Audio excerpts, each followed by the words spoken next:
there's a whole different way we can view grace. We can view grace as something we receive, which is the standard definition. But we can also go further by saying, how can we be arbiters of grace? How can we be transmitters or activators of grace? Can we help grace happen in someone else's life? And I started to think back. I started to think about every time I forgave someone. It wasn't easy. Some forgivenesses are still in process. Every time I was the first to say, I'm sorry, that wasn't easy, but it helped make the situation go from ordinary or tense to a moment of grace. And it melted all the tension.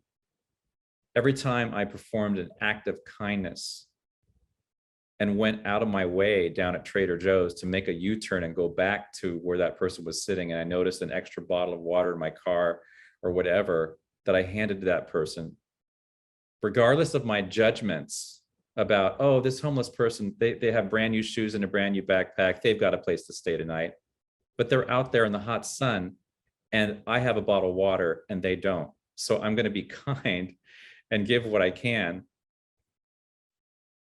And the other one is I thought about this one, giving someone else space to win.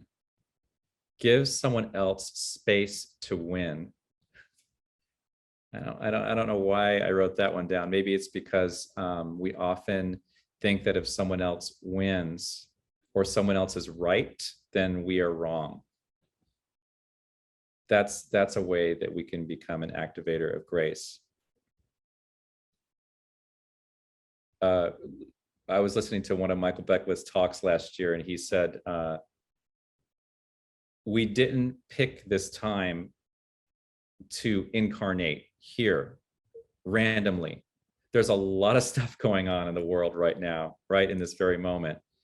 And to ask ourselves how we can, instead of being an observer and a complainer of, and a victim of, and a bystander of, how can we be an instrument of grace? How can we activate grace in this situation? Some people say, don't try to change other people. Well, I agree with that. Don't try to change other people. Change yourselves. So as we do the spiritual work on ourselves, that's the place where change can most effectively happen. But I do think that in the transactions that we have with people one-on-one, that we can change the dynamic between us and someone else in a heartbeat by doing these things. Like, how can we, who claim to be spiritual people, change the dynamic of something when it's uncomfortable, like an uncomfortable conversation? How can we approach it in reading the other person as whatever is happening for that person? We don't know what they're going through.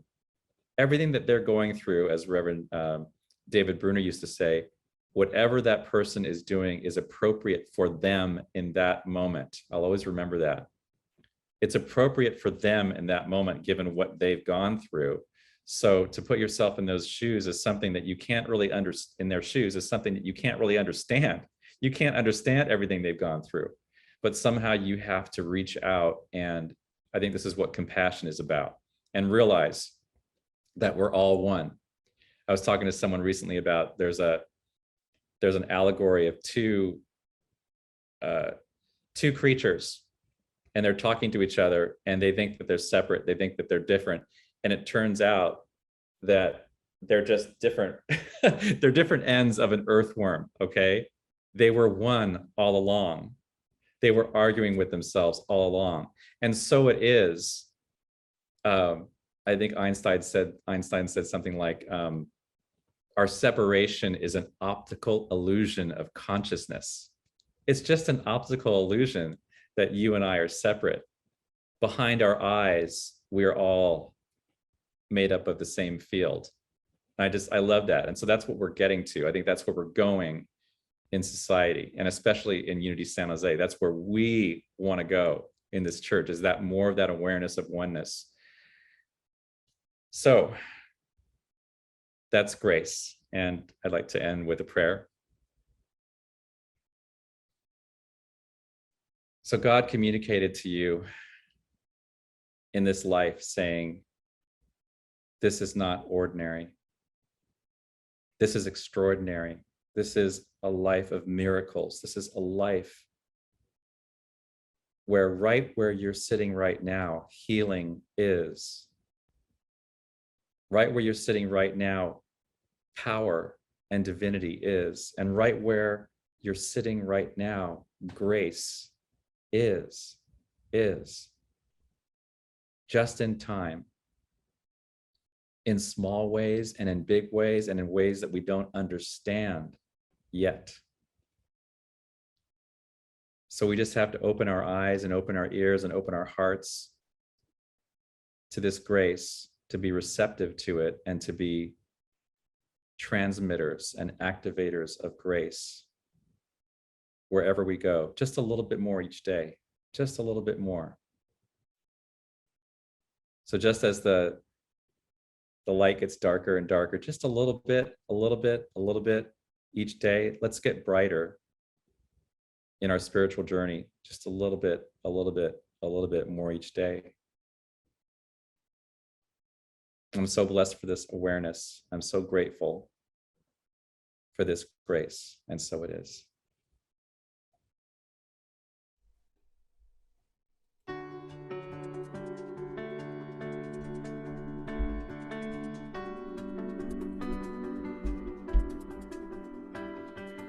Come out of sadness from wherever you've been.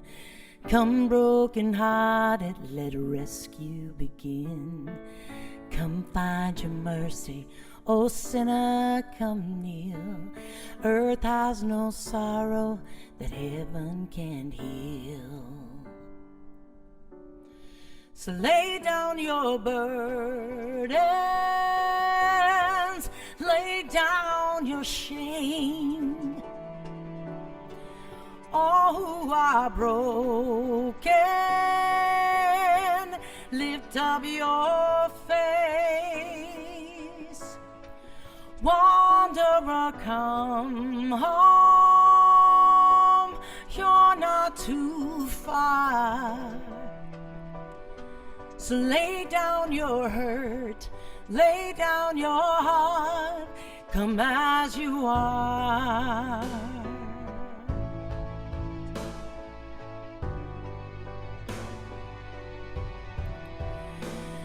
There's hope for the hopeless and all those who stray. Come sit at the table, come taste the grace. There's rest for the weary, rest that endures. Earth has no sorrow that heaven can cure. So lay down your burdens, lay down your shame. All who are broken, lift up your face. Wanderer, come home, you're not too far. So lay down your hurt, lay down your heart, come as you are, come as you are.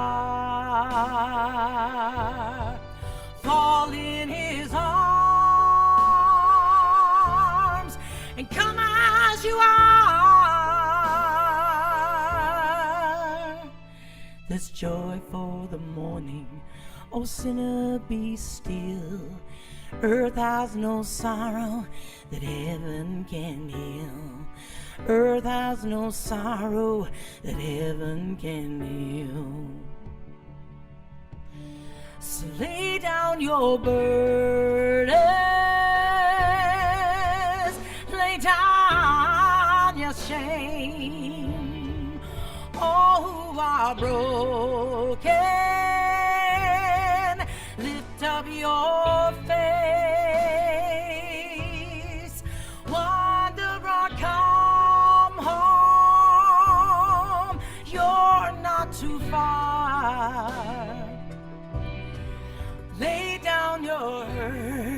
Lay down your heart and come as you are. Come as you are. Come as you are.